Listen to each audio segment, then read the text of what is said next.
Hello and welcome for the last reading of my thoughts.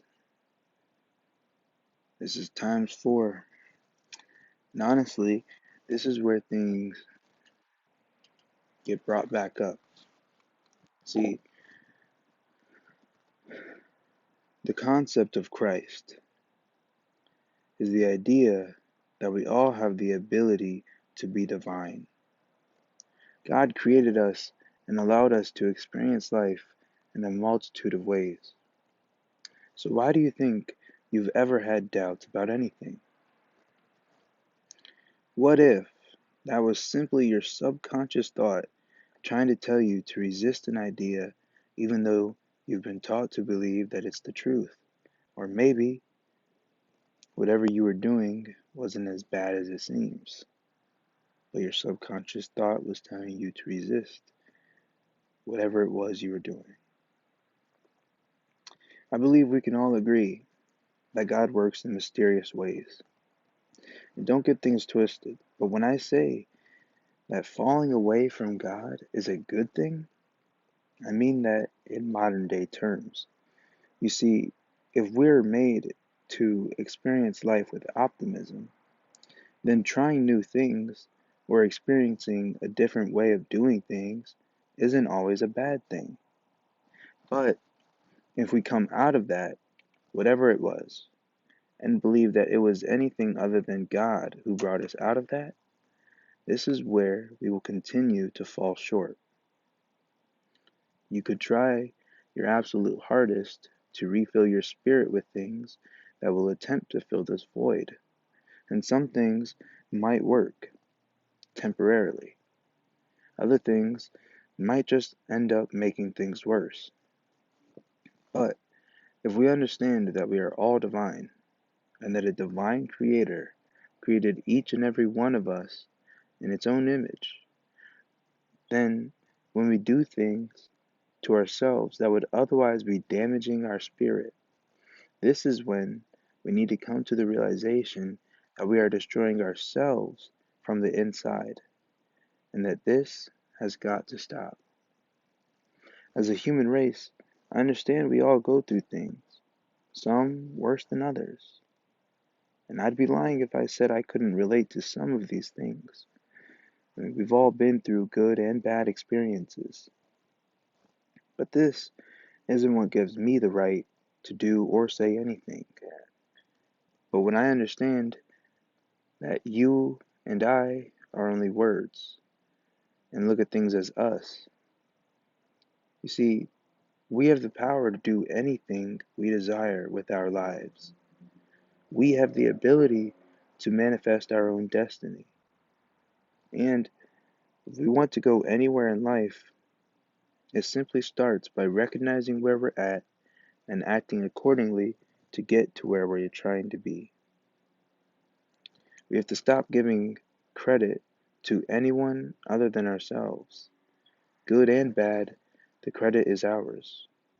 We are responsible for our own choices, and we have to take responsibility for our own actions.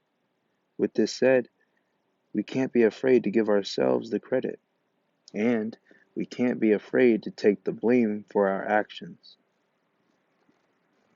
When we are in tune with our own thoughts, I believe this is what allows us to communicate with God.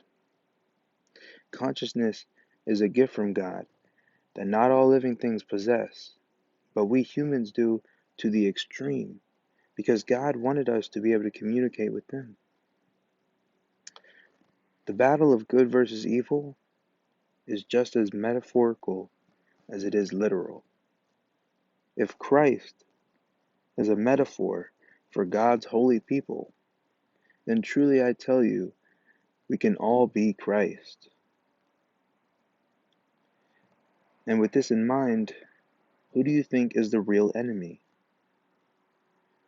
The reality is that some of us are either our own worst enemy or we are someone else's worst enemy. Which only means we are allowing the evil one to dictate our actions by putting us up against one another.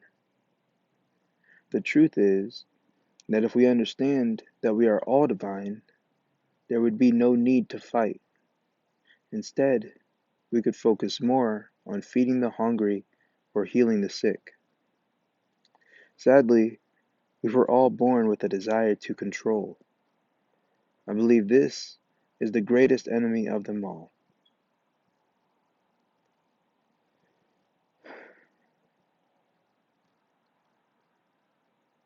The fact of the matter is that a lot of us might have been put in positions of power, and when you use this power to control people, well, if the rest of us are divine, you simply are not.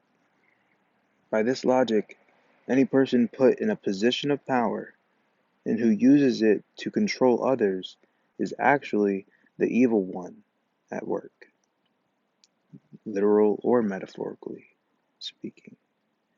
Anyone who recognizes this and continues doing what they are doing will most likely come to the conclusion that they are being guided by an alternate demiurge, the ego.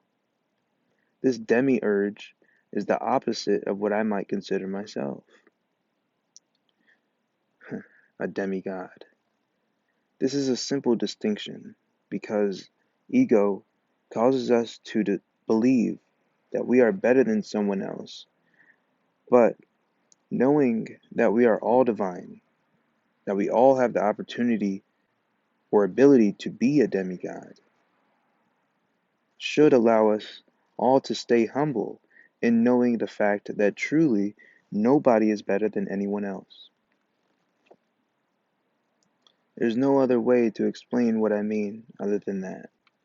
And if you don't understand what I mean by that, you most likely never will. But truly I tell you, it's not just me who has this opportunity to become something beyond what I personally thought to believe who I was. You see, we all have this opportunity to become something greater. And the reality is that so long as we are in control of our own lives, nothing can or will hold us back. So enough said. I'm not sure what the future holds for any of us, but I know that if we all do what we can do to understand the greater and lesser mysteries of the universe, not only surface level, but learning just how deep it all gets, we should learn to all be alright in the end. So thank you for listening.